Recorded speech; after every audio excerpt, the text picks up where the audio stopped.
السلام علیکم ورحمۃ اللہ وبرکاتہ۔ اعوذ باللہ من الشیطان الرجیم، بسم اللہ الرحمن الرحیم۔ الف لام میم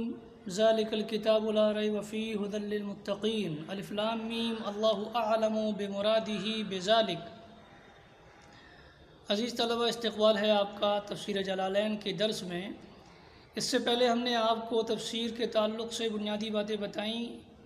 تھیں۔ اب وقت چونکہ کم ہے، لہذا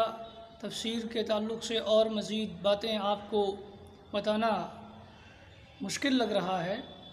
اس لیے کہ وقت کم بچا ہے تو کوشش یہ کی جا رہی ہے کہ کتاب آپ کی زیادہ ہو جائے، لہذا جو باتیں آپ کو تفسیر کے تعلق سے بتا دی گئی ہیں انہی پر اکتفا کیا جا رہا ہے۔ تفسیر اور اصول تفسیر کے تعلق سے آپ اور جانکاری حاصل کر سکیں تو اس لیے آپ کو آپ کے گروپ میں PDF کی شکل میں اس فن سے متعلق کچھ کتابیں بھیجی جا رہی ہیں، تو آپ اصول تفسیر اور تفسیر سے متعلق مزید جانکاری حاصل کرنے کے لیے ان کتابوں کو ضرور پڑھیں۔ ہم اب جو ہے ہماری جو اصل کتاب ہے تفسیر جلالین، اس کو شروع کر رہے ہیں۔ یہ کتاب جو ہے شروع ہے سورہ بقرہ سے۔ اس سے پہلے کہ ہم کتاب جو کچھ پڑھا گیا ہے یا کتاب میں لکھا گیا ہے اس کا ترجمہ اور تشریح کریں، سورہ بقرہ کے تعلق سے کچھ باتیں آپ کو بتانا مناسب سمجھتے ہیں۔ سورہ بقرہ کا نام، اس سورت کا نام البقرہ ہے جیسا کہ مشہور ہے، اور یہ نام لیا گیا ہے یا ماخوذ ہے، یا اس نام کی وجہ کیا ہے، وجہ تسمیہ کیا ہے اس نام کی، کہ اس سورت میں الف لام میم پارے میں جو پہلا پارہ ہے اسی میں البقرہ یعنی گائے کا قصہ بیان کیا گیا ہے، اسی مناسبت سے اس کا نام جو ہے وہ البقرہ پڑ گیا ہے۔ رسول اللہ صلی اللہ علیہ وسلم کی حدیثوں میں اور صحابہ کے یہاں اس سورت کا نام البقرہ مشہور ہے۔ اس سلسلے میں ہم آپ کو حدیثیں بتانا مناسب سمجھتے ہیں۔ جو حدیثیں بتائی جا رہی ہیں ان میں اس سورت کا نام بھی معلوم ہو جائے گا کہ حدیث میں سورت کا نام سورہ بقرہ رکھا گیا ہے، اور یہ بھی معلوم ہو جائے گا کہ اس سورت کی فضیلت کیا ہے۔ دونوں باتیں ان حدیثوں سے ایک ساتھ معلوم ہو جائیں گی۔ تو آپ اب حدیثوں کو اسی ناحیے سے سماعت کریں کہ ان حدیثوں میں ایک تو یہ کہ سورہ بقرہ کا نام البقرہ بتایا گیا ہے، اور دوسرا یہ کہ سورہ بقرہ کی فضیلت ان حدیثوں میں بیان کی گئی ہے۔ تو آپ حدیث سماعت کریں۔ حدیث جو ہے، پہلی حدیث رسول اکرم صلی اللہ علیہ وسلم نے بخاری شریف میں مروی ہے۔ رسول اللہ صلی اللہ علیہ وسلم نے ارشاد فرمایا کہ من قرأ الآیتین من آخر سورۃ البقرہ فی لیلۃ کفتاہ، کہ جس نے ایک رات میں سورہ بقرہ کی آخری 2 آیتیں پڑھ لیں تو یہ آخری 2 آیتیں اس کے لیے کافی ہوں گی۔ یہاں جو ہے رسول اللہ صلی اللہ علیہ وسلم نے اس سورت کے لیے سورۃ البقرہ کا نام استعمال کیا، گو کہ سورت کو سورۃ البقرہ کہا،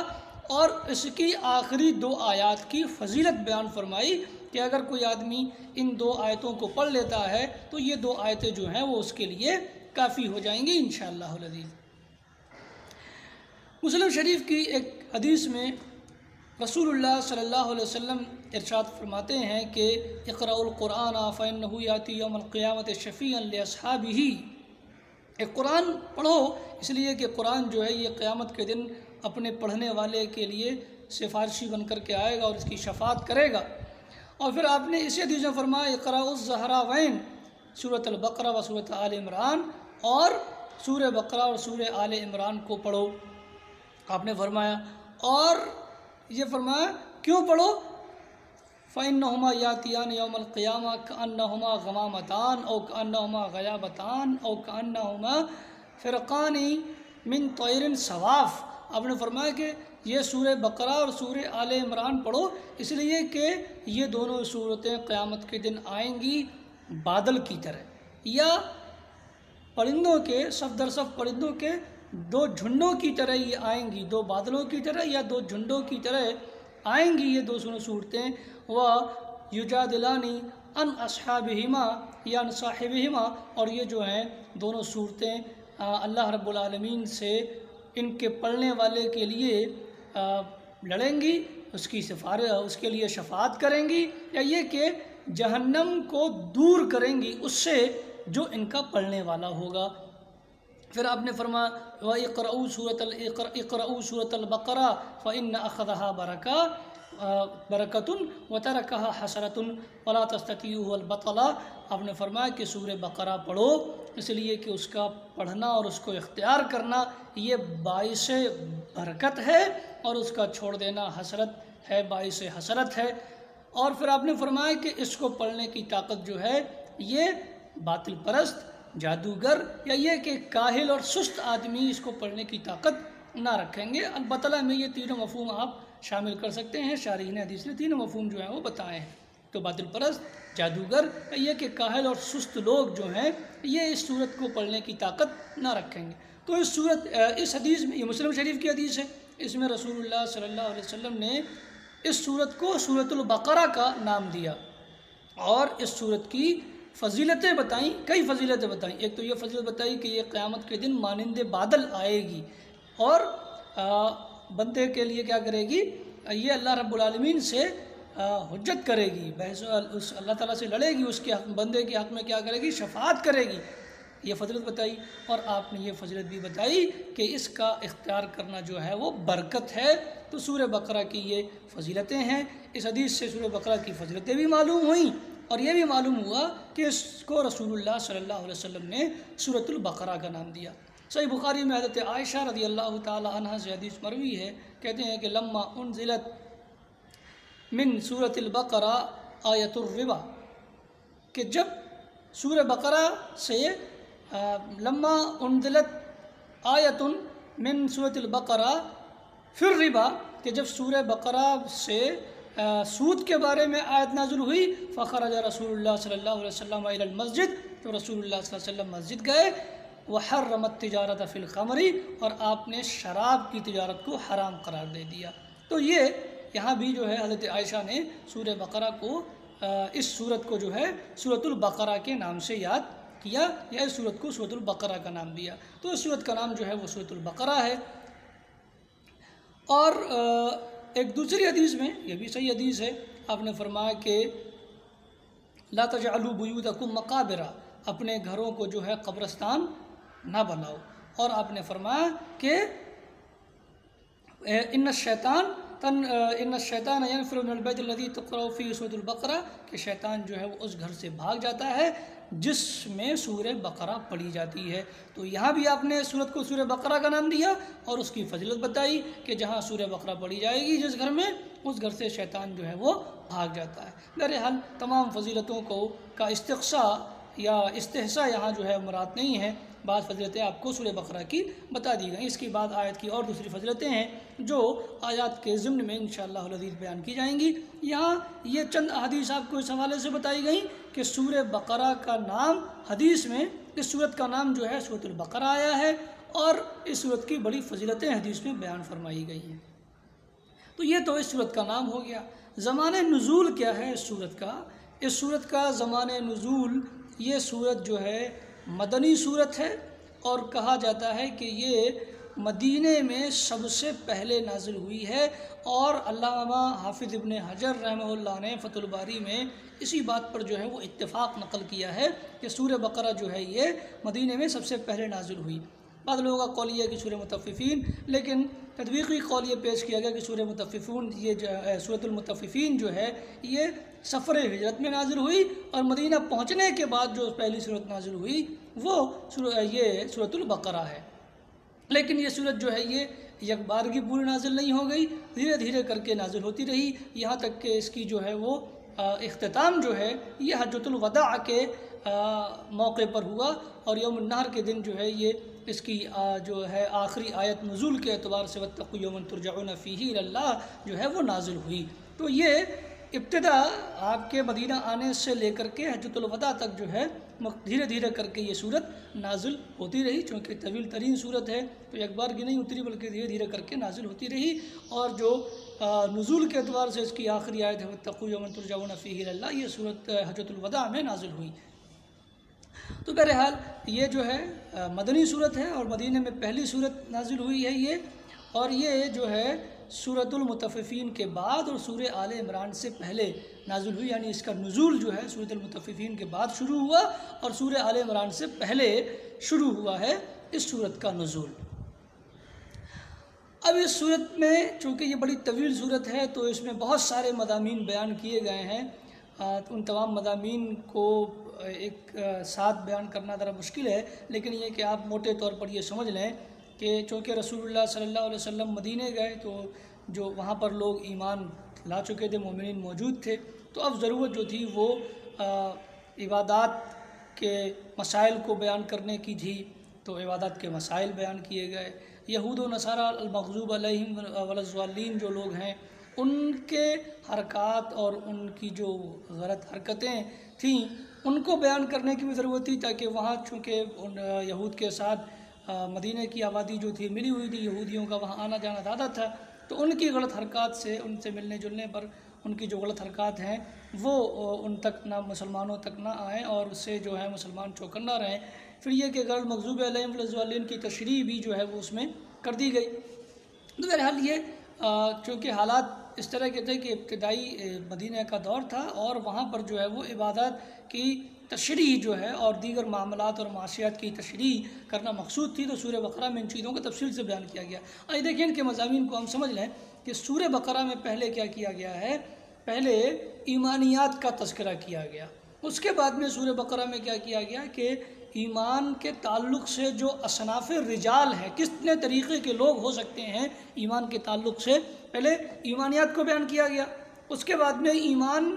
ماننے، اس ایمان کو ماننے نہ ماننے کے اعتبار سے لوگ کتنے طرح کے ہو سکتے ہیں، تو 3 طرح کے لوگوں کا تذکرہ کیا گیا۔ تو ایمان کے تعلق سے کتنے طرح کے لوگ ہو سکتے ہیں اس کا بیان کیا گیا کہ 3 طرح کے لوگ ہیں، مومن، کافر اور منافق۔ اس کے بعد میں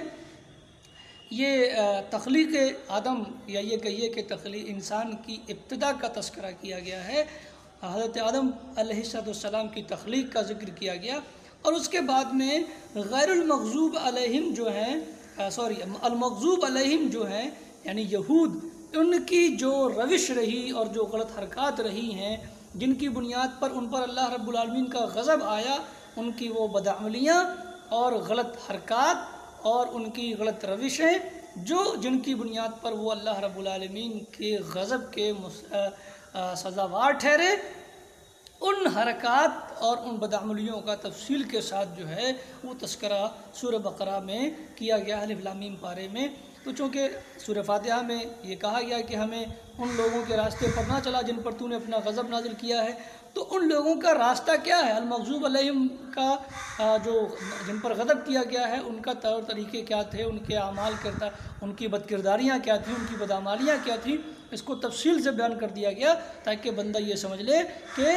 ہم جو یہ کہہ رہے ہیں کہ ہمیں مغضوب علیہم کے راستے پر نہیں چلنا ہے، تو وہ یہ سمجھ لے کہ مغضوب علیہم کا راستہ یہ ہے، اس راستے سے وہ بچ کر کے چلے تاکہ سیدھے راستے پر رہے۔ تو مغضوب علیہم کے راستے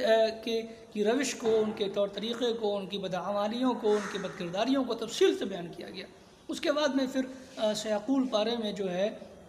عبادات کی تفصیلات بیان کی گئی ہیں، نماز کے تعلق سے بعض تفصیلات ہیں، قبلے کے تعلق سے، اور اس کے بعد میں روزے کے تعلق سے تفصیلات ہیں اور حج کے تعلق سے تفصیلات ہیں، کیونکہ یہ جو ارکان ثلاثہ ہیں اسلام کے، جو 5 ارکان ہیں، ان میں سے جو 3 ارکان ہو گئے نماز، روزہ اور حج، تو نماز کے تعلق کے مسائل کا بھی تذکرہ کیا گیا ہے، رمضان کے مسائل کا بھی تذکرہ کیا گیا ہے، اور حج کے مسائل کا بھی تذکرہ کیا گیا ہے تفصیل کے ساتھ، جن کی اور تفصیل رسول اللہ صلی اللہ علیہ وسلم نے اپنی حدیث میں بیان فرمائی ہے۔ لیکن یہ کہ قرآن مجید میں تفصیل کے ساتھ یا رمضان، روزے اور نماز، روزے اور حج کے مسائل کو بیان کیا گیا۔ اس کے بعد میں آگے جا کر کے تیسرے پارے میں جو سمجھ لیجئے کہ آخر ہے سورہ بقرہ کا، وہاں پر جو ہے وہ تجارت اور کاروبار وغیرہ کے معاملات کو بیان کیا گیا ہے، سود کی حرمت کا تذکرہ کیا گیا، یہ کہ قرض وغیرہ کے تعلق سے ہدایات دی گئی ہیں، تو وہاں پہ تجارت کے اصول کی تشریح و توضیح وہاں اللہ رب العالمین نے کی ہے۔ تو یہ ایک سرسری سا جائزہ اور خلاصہ اس کے مضامین، سورہ بقرہ کے مضامین کا ہم نے آپ کے سامنے رکھا ہے۔ تفصیل جو ہے وہ ہر آیت کے تعلق سے انشاءاللہ العزیز آتی رہے گی۔ تو یہ جو ہے مضامین کا خلاصہ سورہ بقرہ کا، سورہ بقرہ کا نام، اس کا زمن نزول اور اس کے مضامین کا خلاصہ ہم نے آپ کے سامنے رکھا۔ اب یہ جو پہلا ہمیں آیت نظر آ رہی ہے، پہلی آیت، الف لام میم یہ کیا ہے؟ ان کو یہ جو ہے یہ اس طرح کے الفاظ قرآن مجید میں مختلف صورتوں میں استعمال کیے گئے ہیں، ان کو حروف مقطعات کہا جاتا ہے۔ حروف مقطعات یہ اس لیے کہا جاتا ہے کہ یہ قطع کر کے پڑھے جاتے ہیں، الگ الگ کر کے پڑھے جاتے ہیں۔ ان کو آپ علم نہیں پڑھتے بلکہ کیا پڑھتے ہیں؟ الف کو الگ پڑھتے ہیں، لام کو الگ پڑھتے ہیں، میم کو الگ پڑھتے ہیں۔ تو چونکہ یہ حروف ان کو آپ ملا کر کے نہیں پڑھتے کہ آپ الف لام میم کو علم پڑھ لیں، ملا کر کے پڑھیں، ملا کر نہیں پڑھتے، قطع کر کے پڑھتے ہیں، الگ الگ کر کے پڑھتے ہیں، الف لام میم اس طرح پڑھتے ہیں، اس لیے انہیں حروف مقطعات کہا جاتا ہے۔ اب حروف مقطعات کے سلسلے میں، ان کے معانی اور مفہوم کے سلسلے میں ان کا معنی کیا ہے، اس سلسلے میں جو ہے مفسرین کے کئی سارے اقوال ہیں۔ ان تمام اقوال کو ہم یہاں بیان نہیں کر رہے، چند اقوال جو ہیں وہ آپ کے سامنے رکھنا مناسب سمجھ رہے ہیں۔ سب سے بہتر بات جو اس سلسلے میں کہی گئی ہے وہ یہ کہ الف لام میم یا دیگر حروف مقطعات یہ ایسے حروف ہیں جن کا علم جو ہے وہ اللہ رب العالمین کے پاس ہے اور کسی کو اس کا علم نہیں ہے۔ چنانچہ آپ کے مفسر نے بھی، ان کی کتاب ہے آپ پڑھ رہے ہیں تفسیر جلالین، انہوں نے بھی لکھا ہے اللہ اعلم بمرادہ بذالک، چونکہ ہم نے کہا کہ یہ عام طور پر راجع قول ذکر کرتے ہیں، کسی بھی جملے یا لفظ کی یا آیت کی تشریح میں یہ راجع قول ذکر کرتے ہیں۔ یہ اس صرف تفسیر کا امتیاز ہے اور اس کی خصوصیت ہے اس تفسیر کی کہ یہ مختصر طور پر راجع قول ذکر کر دیتے ہیں، تو آپ کو بڑی بڑی تفسیر کی کتابوں سے انہوں نے بے نیاز ایک طور سے کر دیا ہے کہ اگر آپ مختصر میں راجع تفسیر دیکھنا چاہتے ہیں تو آپ اس کتاب سے کام چلا سکتے ہیں اور آپ کا کام جو ہے بخوبی انشاءاللہ العزیز چل جائے گا۔ راجع قول چونکہ یہ عام طور پر ذکر کرتے ہیں، تو انہوں نے بھی کیا کیا، اللہ اعلم بمرادہ بذالک، اللہ رب العالمین اس کی مراد کو زیادہ بہتر جانتا ہے۔ یہ الف لام میم کی تشریح اور تفسیر مفسر جلال الدین سیوطی رحمہ اللہ نے کی۔ تو چونکہ ہم نے بتایا کہ پہلا قول الف لام میم یا حروف مقطعات کے سلسلے میں یہ ہے کہ یہ حروف مقطعات ایسے حروف ہیں جن کا علم اللہ رب العالمین کو ہے، اس کے علاوہ ان کا معنی اور مفہوم کوئی نہیں جانتا۔ یہ قول جو ہے علامہ قرطبی رحمہ اللہ نے نقل فرمایا ہے حضرت ابوبکر صدیق سے، حضرت عمر سے، حضرت عثمان سے، حضرت علی سے، حضرت عبداللہ بن مسعود سے۔ تو یہ تمام لوگ اسی بات کے قائل ہیں کہ حروف مقطعات کا علم اللہ رب العالمین کے علاوہ کسی کو نہیں ہے، اور یہی قول جو ہے وہ زیادہ بہتر ہے۔ ایک دوسرا قول الف لام میم یا حروف مقطعات کے سلسلے میں یہ ہے کہ یہ اسماء السور، کہ یہ جو حروف مقطعات ہیں یہ صورتوں کے نام ہیں۔ یہ قول جو ہے عبد الرحمن بن زید بن اسلم کا ہے۔ کیا فرمایا کہ یہ اسماء السور، کہ یہ صورتوں کے نام ہیں۔ یہ قول بھی کسی حد تک جو ہے وہ آپ یہ سمجھ سکتے ہیں کہ درست ہے، اس لیے کہ بعض صورتوں کے نام قرآن مجید میں ان میں استعمال کیے گئے حروف مقطعات سے رکھا گیا ہے، جیسے سورہ طٰہٰ ہے، سورہ یاسین ہے، سورہ صاد ہے، الف لام میم السجدہ ہے، وغیرہ وغیرہ۔ تو اس طرح کی یہ چونکہ ان حروف کے ذریعہ بعض صورتوں کے نام بھی رکھے گئے ہیں، تو اگر یہ کہا جائے کہ یہ بعض صورتوں کے نام ہیں تو اس حد تک بات کہنے میں کوئی غلطی نہیں ہے، لیکن معنی کیا ہے تو ظاہر ہے کہ ان کا معنی اللہ رب العالمین ہی جانتا ہے۔ یہ الگ بات ہے کہ ان کو صورتوں کے نام کے طور پر استعمال بھی کر لیا گیا، یا ان پہ جو ہے صورتوں کا نام بھی رکھا گیا ہے، جیسے سورہ طٰہٰ، سورہ یاسین اور سورہ صاد وغیرہ۔ رسول اللہ صلی اللہ علیہ وسلم سے بھی ایک حدیث میں الف لام میم یا بعض حروف مقطعات کو جو ہے وہ بطور نام، صورت کے نام کے طور پر استعمال کرنا جو ہے وہ ثابت ہے، جیسے کہ ایک حدیث میں ہے کہ آپ صلی اللہ علیہ وسلم جو ہے وہ کانا یقرأ فی صلاۃ الصبح یوم الجمعۃ الف لام میم السجدہ وهل اتى علی الانسان، یعنی آپ صلی اللہ علیہ وسلم جمعہ کے دن فجر کی نماز میں الف لام میم السجدہ اور هل اتى علی الانسان پڑھا کرتے تھے۔ تو یہاں جو ہے آپ نے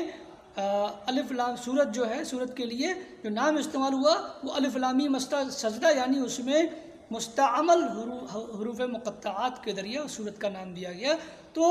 یہ حروف مقطعات جو ہیں وہ بعض صورتوں کے نام بھی ہیں، تو اس حد تک جو ہے عبد الرحمن بن زید بن اسلم کی بات درست ہے، لیکن معنی ان کا کیا ہے یہ اللہ رب العالمین ہی جانتا ہے۔ تو ایک قول یہ کہ یہ صورتوں کے نام ہیں، ایک قول یہ ہے کہ یہ اللہ رب العالمین کے اسماء میں سے، اللہ تعالیٰ کے ناموں میں سے ایک نام ہے یہ حروف مقطعات، ایک قول یہ بھی ہے، اور یہ قول جو ہے عامر الشعبی کا ہے۔ اور اسی طرح کی بات جو ہے وہ سدی نے حضرت ابن عباس رضی اللہ تعالیٰ عنہ سے بھی نقل کی ہے تو شاہ بھی فرماتے ہیں کہ ہیا اسم من اسماء اللہ تعالی، اور حضرت ابن عباس سے نقل کیا گیا کہ ہیا اسم اللہ الاعظم، کہ یہ جو ہے شعبی کا قول یہ ہے کہ یہ اللہ کے ناموں میں سے ایک نام، اور ابن عباس کے جو قول نقل کیا گیا اس کا مطلب یہ کہ یہ اسم اللہ رب العالمین کا اسم اعظم ہے۔ میرے حال یہ اس میں جو راجع بات ہم نے آپ کو بتائی، راجع بات یہ ہے کہ یہ کہا جائے کہ یہ الف لام میم جو یا دیگر حروف مقطعات ہیں، ان کا معنی کیا ہے اللہ رب العالمین ہی جانتا ہے، اور کوئی ان کا معنی نہیں جانتا۔ یہی بات جو ہے زیادہ درست محسوس ہوتی ہے، اسی لیے مفسر نے آپ کے الف لام میم کی تفسیر میں کیا فرمایا؟ اللہ اعلم بمرادہ بذالک۔ آج کے درس میں اتنا ہی، پھر انشاءاللہ العزیز دوسرے درس میں دوسری آیت کی تفسیر کی جائے گی۔ آپ ان چیزوں کو اپنے ذہن میں رکھیں، کاپی پر نوٹ کر لیں۔ اللہ رب العالمین ہمیں سمجھنے کی توفیق عطا فرمائے، آمین۔ السلام علیکم ورحمۃ اللہ وبرکاتہ۔